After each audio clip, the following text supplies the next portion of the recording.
All right, welcome back to another edition of Atomic Diecast, and today we're going to take a look at the Hot Wheels 96 Impala SS. This casting was released in 2020. It was a mainline, it was part of the Nightburners series, and like many, I wondered why it took so long for Hot Wheels to do this model. The real car came out in the mid-90s. It was quite popular. It had a really mean look to it, and was written up in a lot of magazines, and so I figured Hot Wheels would have done it sooner than 2020, but 25 years later is better than never. And the car that we're reviewing today, again, as I said, this is the main line. It's got pretty basic detailing to it. It's got the 5SP wheels, which align well with the actual rims used on the real car. There are headlight and grille details. The grille has a little Chevrolet bow tie tampoed on there.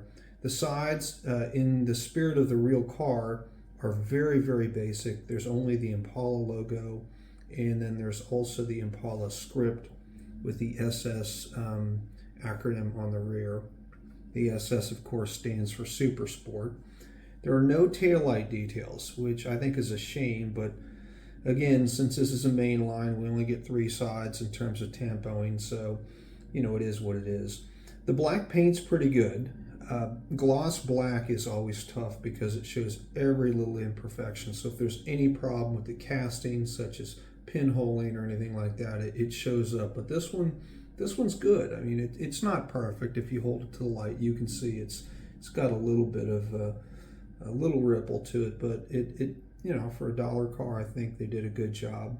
It's got a dark gray interior, which is pretty much what came on the real thing. I think there was a beige interior, but most of the ones I've seen in the flesh are a dark gray leather interior, and you can actually see a fair amount of the interior due to the fact that they use clear glass on this, which I think is good. Had they used one that was tinted, it just would have been too dark. I mean, the car is completely black as it is, so I think the clear was a good choice on Hot Wheels' part.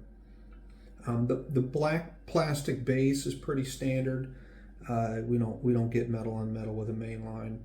There is some suspension detail, not a lot, but it's okay. It's about what you'd expect.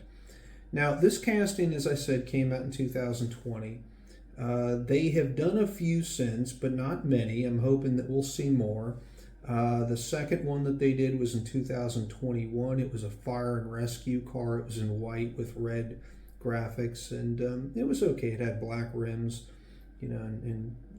I've never seen, obviously, a fire and rescue version of this car in real life, but Hot Wheels did it. Hot Wheels can do anything they want. And then they did a really unique one, which they called the Enforcer, and it was part of their Demo Destruction 5-pack in 2022.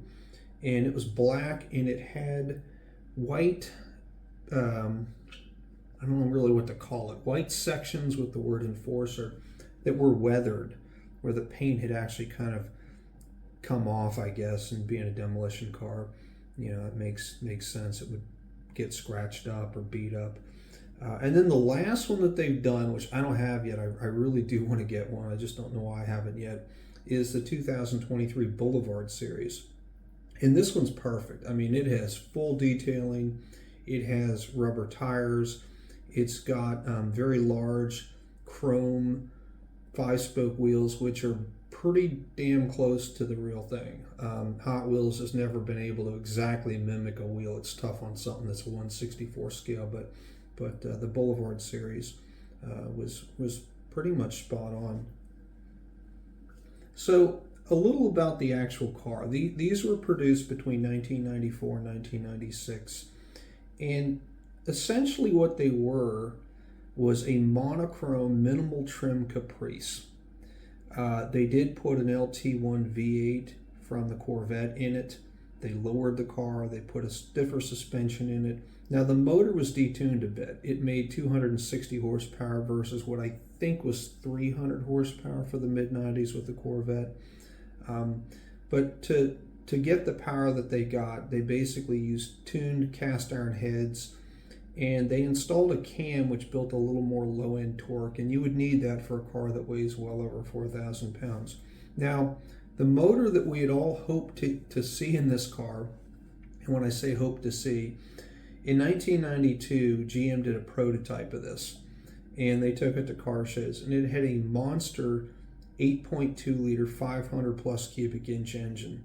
But these never made it to production. Now, I've not seen documented horsepower figures on what that 8.2 liter made, but I heard it was an upwards of 540 horse, which is a lot. Naturally aspirated, they must have done a lot to that motor to get that power and still run on pump gas.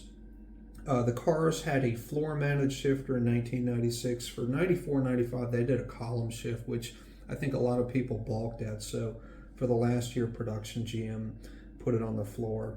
They had 17-inch rims, which were big back then. I mean, most standard cars came with 14, 15. Sportier models like Mustang GT's got 16 inches. So 17 was quite tall, and it really distinguished this car from the competition. Production was pretty low early on. In 1994, they made 6,303 of these. In 95, they went to almost, three times that. They made 21,434. And in 1996, they doubled that to 41,941. So there were 69,678 of these made in those 3 years. The colors were all black in 94, and in 1995 and 1996, they also brought out a gray-green metallic and a dark cherry. I have seen those on the road, but they're pretty rare. I mean, most of these cars that I've encountered on the road were black. So that's this casting. It's one of my favorites. I've been wanting to do this for a while now. I did weigh it. It came in at 40 grams on the nose. It's pretty heavy, but it's a big car. And we'll now do a roll test. All right, I'm eager to see how this does. I've never sent it down the test track. I'm gonna spin the wheels a couple times, make sure that they're not bound. And here we go, number one. All right, 3.5, not bad. Number two, try to get it in the center. All right, 3.5 again. And number three. All right, it goes to the exact same spot every time, so not bad. I'd say that this is a little bit above average, and pretty pleased with it. So thanks for watching, and be sure to like and subscribe.